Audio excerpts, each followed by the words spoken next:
ចាប់ផ្ដើមតាំងពីដំបូងឡើយហ្មងតាំងយើងចាប់ផ្ដើមសេកូដយើងចាប់ផ្ដើម testing គេរហូតដល់ deploy អ្វីដែលយើង mention មុនហ្នឹង CRM ក៏ដោយ mobile app ក៏ដោយ internet banking ក៏ដោយគឺវាមាន data របស់វា ជំរាបសួរប្រិមត្តស្វាគមន៍មកកាន់ EasyCom TikTok Series ថ្ងៃនេះយើងនឹងទៅជែកអំពីប្រធានបទ Secure by Design ដែលយើងនឹងផ្ដោតសំខាន់ទៅលើវិស័យធនាគារជាពិសេសគឺប្រព័ន្ធ Ecology របស់ធនាគារហិរញ្ញវត្ថុហើយវាគ្មិនកិត្តិយសផងយើងថ្ងៃនេះគឺបងលីមេងជា Head Information Security មកពីខាងក្រុមហ៊ុន EasyCom យើងជំរាបសួរបងលីមេងសុខសប្បាយបងសប្បាយថ្ងៃបងអីប្រធានបទយើងថ្ងៃនេះយើងនឹងទៅជែកគ្នាតកតងជាមួយនឹង Secure by Design បាទហើយជាពិសេសគឺយើងផ្ដោតសំខាន់ទៅលើវិស័យធនាគារតើគាត់ធ្វើបែបម៉េចដើម្បីឲ្យapp ឬក៏ប្រព័ន្ធផងគាត់ហ្នឹងឲ្យមានសុវត្ថិភាពអញ្ចឹងណាតែមុននឹងយើងចូលទៅស៊ីជម្រៅចង់ឲ្យបងជួយណែនាំតិចថាស្អីគេដែលយើងហៅថា Secure by Design អូខេsecure by design ចង់បានន័យថាយើងបំពេញលក្ខខណ្ឌ security ហ្នឹងចាំពី early stage at the early stage មួយទៀតគេហៅថា six left approach បាទ ហើយអញ្ចឹងយើងមិនមែន apply តែមក control ចាំដល់ពេលយើង build app ចប់បានយើងចាប់ផ្ដើមគិតរឿង security ទេមិនមែនទេ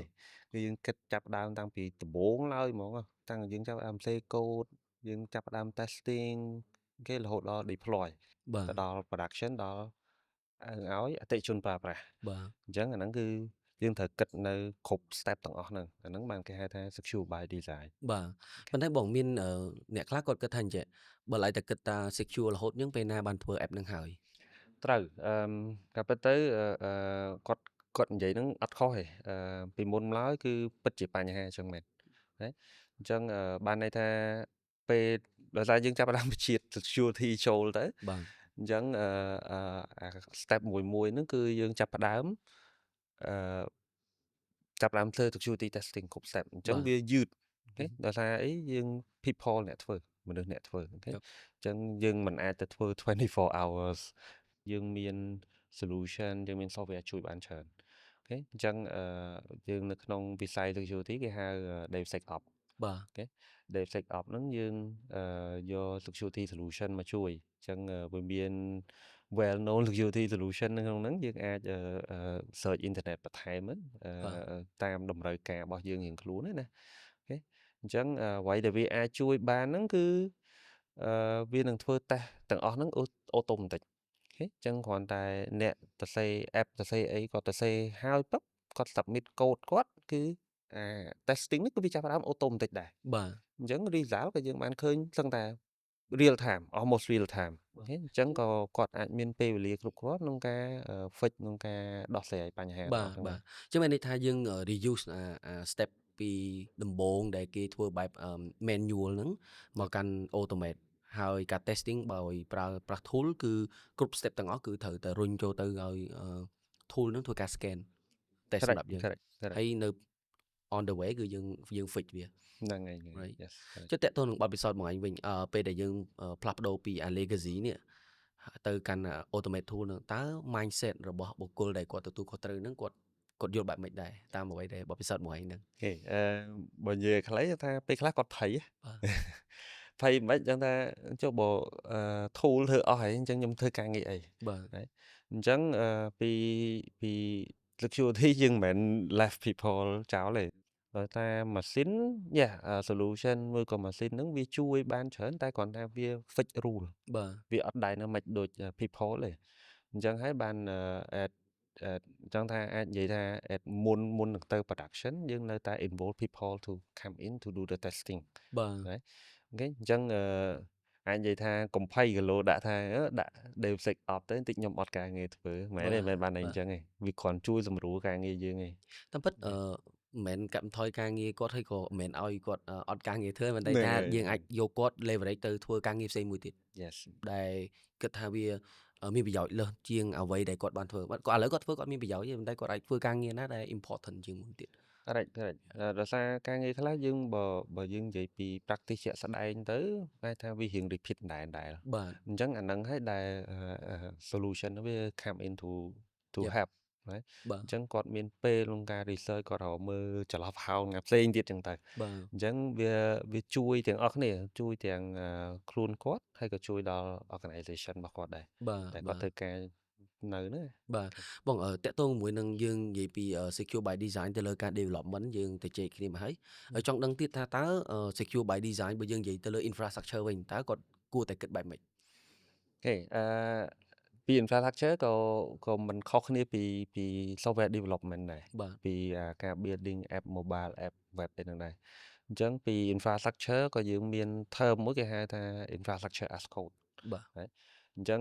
វា moving ពី traditional approach ដែលថាយើងទៅ log into the console អូខេcreate VM assign this result អូខេ do the networking and all right បាទ create user and all អញ្ចឹង infrastructure as code ហ្នឹងគឺវា automation ទាំងអស់អញ្ចឹងឧទាហរណ៍ថា I need new server បាទ Windows server or Linux server example អូខេអញ្ចឹង we just there's already a playbook អញ្ចឹង just one click then it do all the rest យ៉ា អញ្ចឹងហ្នឹងគេហៅ infrastructure as code យ៉ាជាពិសេសពេលដែលគាត់ចង់ធ្វើ new feature ណា Yeah ព្រោះធម្មតាគាត់ត្រូវ develop ឲ្យលឿនហើយគាត់ត្រូវធ្វើinfrastructure គាត់ឲ្យមាន capacity លើសពី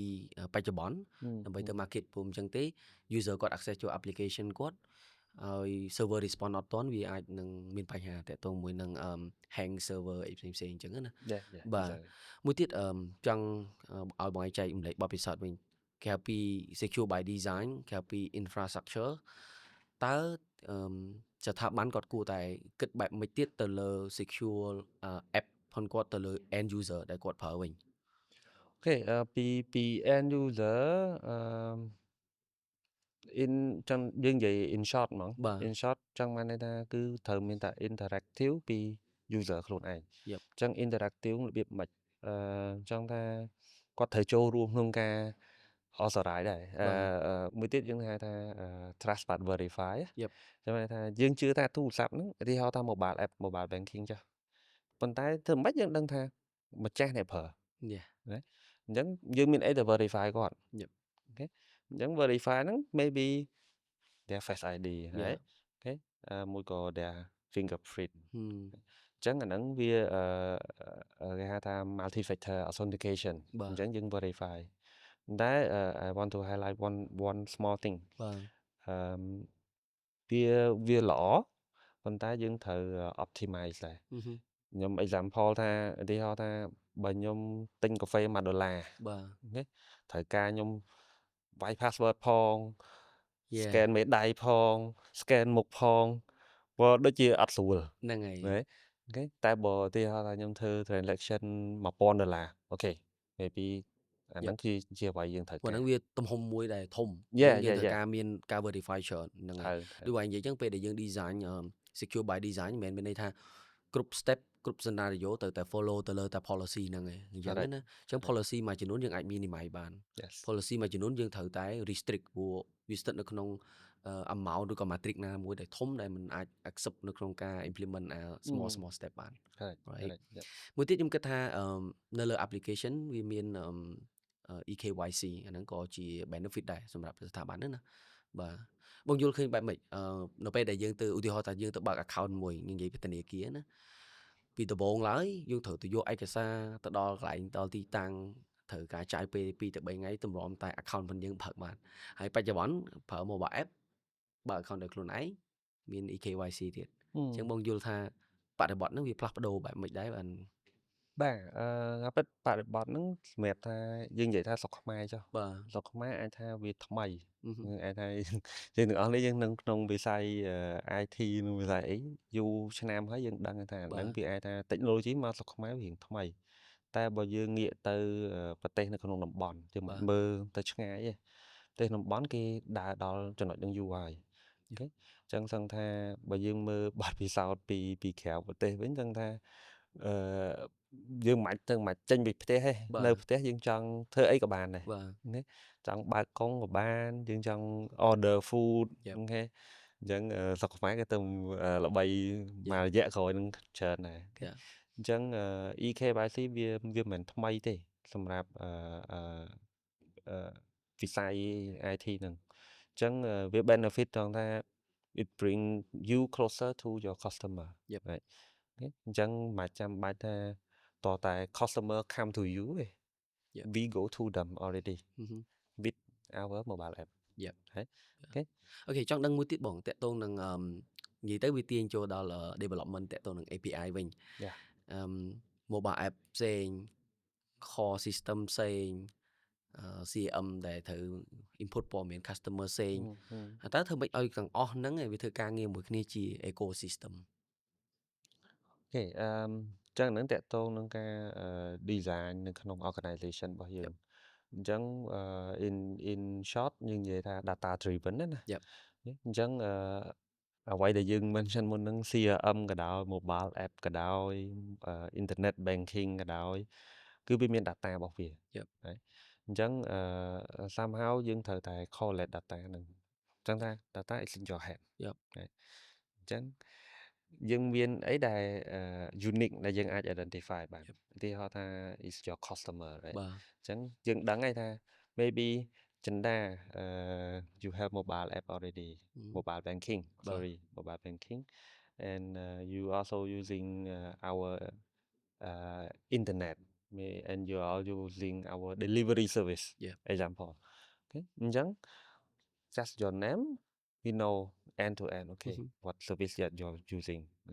okay chẳng what can be next okay chẳng anh đã dừng vậy ta chỉ ecosystem á nè okay chẳng some company very good at it okay maybe the big giant company I don't want to say the name okay it's the phone that they're using every day the ecosystem is very good ta nâng lôi investment có thông đến yes but we can do it in more budget friendly right okay tại sao bữa tây dưỡng có bậc là có trong như vậy ta thôn thiên mình nút có mình on này okay chẳng dương ai level đây thôn thiên nữa dương bàn hay bởi dương compare cho mỗi other part of the world maybe we are still more budget friendly. Yep. Ok bọn trong ao bọn anh miền bọn phía sau đây share tệ tôn cho mỗi năng governance mình tị và ta bờ gì bị này governance and compliance mình từ lơ secure by design nhưng cu tại thơ bài mấy từ tệ tôn còn compliant governance chẳng bên tam industry còn miền regulator same cái này chẳng dương tí họ ta bị hướng banking chẳng còn miền tình hình chiết chẳng ta chẳng bị khang telco còn miền khang TLC chẳng ta xuống thực hiện người cục như này cái chẳng còn miền regulator same nghĩa còn miền đầm rơi cáp same cái này đại chẳng tệ tôn đầm rơi cá có sẽได้ta ở vậy là chia best practice chia standard แบบ industry មួយហ្នឹងណាប៉ុន្តែ in the background we come back down to risk okay អញ្ចឹងទីហៅថាយើងនៅវិស័យធនាគារ what is your risk your risk is the money customer money អញ្ចឹងអ្វីដែលយើងត្រូវការបំពាក់ត្រូវការប្រើប្រាស់ត្រូវការអនុវត្តដើម្បីការពារ customer money ចឹង go back to telecommunication អញ្ចឹងអ្វីដែលសំខាន់គឺ customer data អញ្ចឹងធ្វើមិនដើម្បីយើងការពារ customer data យើងត្រូវមាន encryption យើងត្រូវមាន access control មានអីចឹងទៅអូខេអញ្ចឹងអានឹងវាហូរហែតាមអ្វីដែលframework មកក៏ regulator គាត់ខ្ញុំគិតថាមិនមែនតែស្ថាប័នធនាគារហិរញ្ញវត្ថុឬក៏ telecom ស្ថាប័នទាំងអស់បើសិនជាករណីថាគាត់ប្រម៉ូទិន្នន័យផនអតិថិជនផនគាត់និយាយអញ្ចឹងចុះចឹងគាត់ត្រូវមានទូនទីមួយក្នុងការការពារហើយអញ្ចឹងការការពារហ្នឹងគឺវាការការពារទៅតាមកម្រិតនៃទិន្នន័យផនគាត់អញ្ចឹងគាត់ត្រូវបែងចែកកម្រិតនៃការការពារទិន្នន័យផនគាត់ទៀតអញ្ចឹងណាអូខេចង់ឲ្យបងជួយ advice វិញទៅកាន់ថ្នាក់ដឹកនាំយើងមិនមែនទៅបញ្ចុះបញ្ចូលឬក៏អីទេប៉ុន្តែបើសិនជាករណីគាត់បានមើលវីដេអូយើងនេះហើយគាត់គិតថាអូគាត់ចង់ launch service product នឹងថ្មីគាត់គួរតែ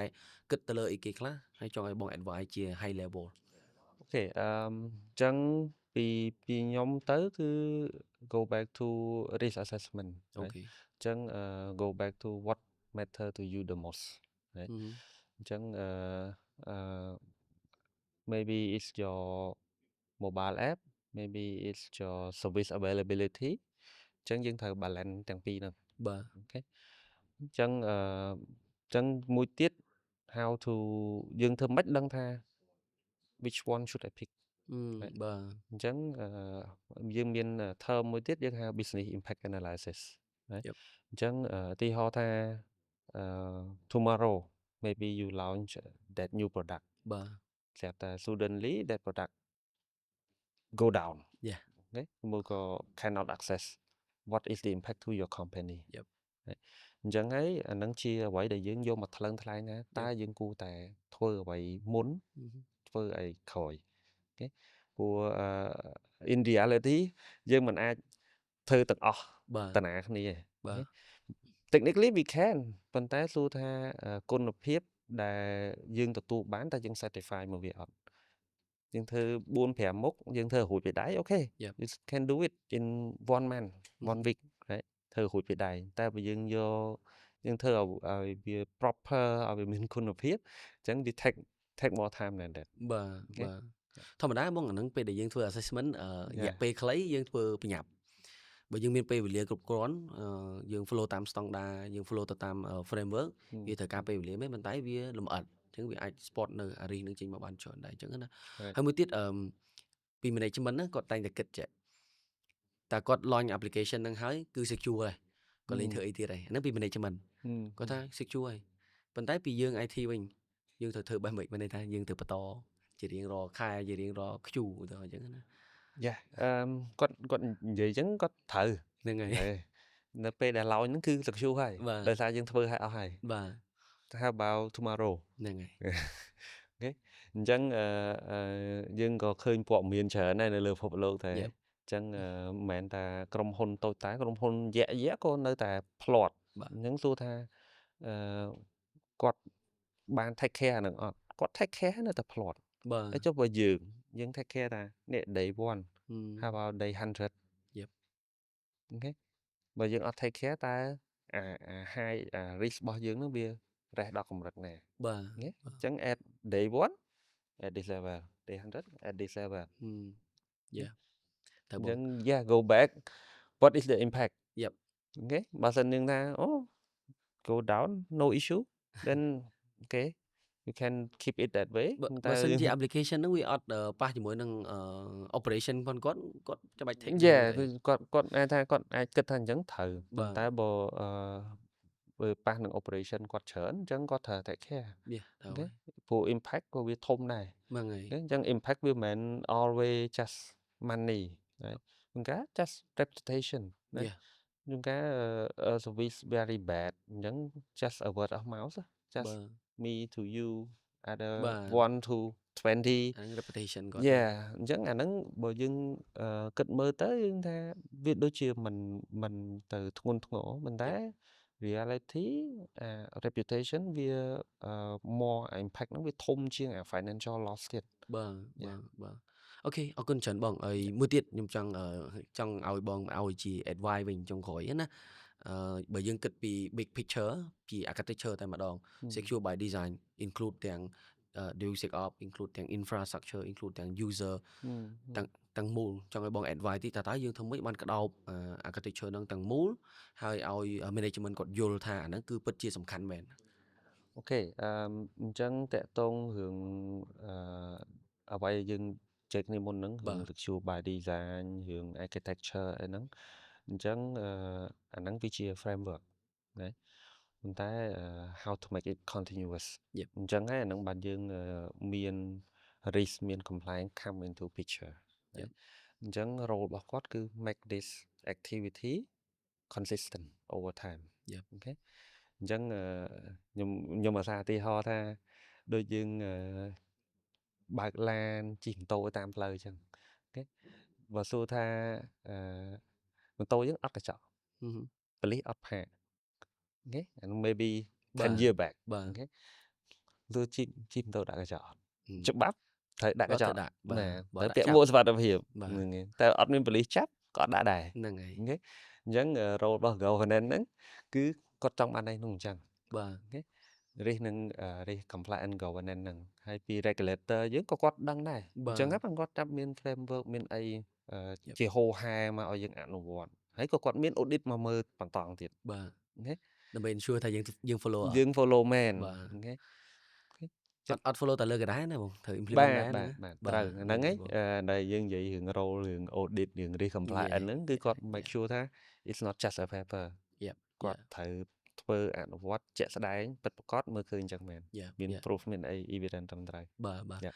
អរគុណច្រើនបងលីមេង ខ្ញុំសូម recap តិច key take away ផងយើងថ្ងៃនេះគឺមានន័យថាបើយើងនិយាយអំពី secure by design យើងត្រូវគិតអំពី framework យើងត្រូវគិតអំពី resource ដែលគាត់ handle ទៅលើការ development stage យើងត្រូវគិតអំពីធ្វើ risk assessment ហើយក៏យើងត្រូវគិតអំពី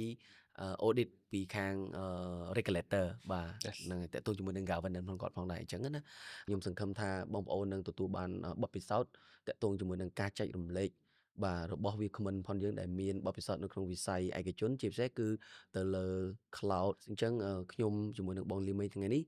សូមអរគុណសូមជម្រាបលាបាទ